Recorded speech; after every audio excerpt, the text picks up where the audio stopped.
ഈശോയാൽ ഒത്തിരിയധികം സ്നേഹിക്കപ്പെടുന്നവരെ, മറ്റുള്ളവരുടെ ജീവിതത്തിൽ ഒരു പുഞ്ചിരിയായി മാറിയാൽ എങ്ങനെയിരിക്കും?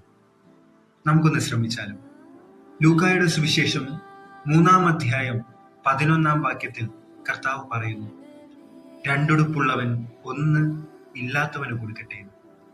നമ്മുടെ സഹോദരങ്ങൾ, സഹോദരിമാർ, ബന്ധുമിത്രാദികൾ, എന്തിനെ നമ്മുടെ കൂട്ടുകാരികൾ ആരുമാകട്ടെ, നമുക്കറിയാൻ ആരൊക്കെയാ പാവപ്പെട്ടവരെന്നും ഒരു ദിനം അവസാനിപ്പിക്കുവാൻ കഷ്ടപ്പെടുന്നുവെന്നും.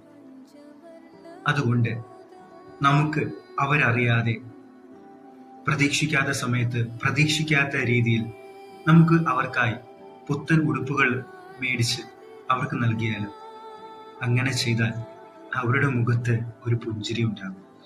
ആ പുഞ്ചിരി അത് നീയാണ്.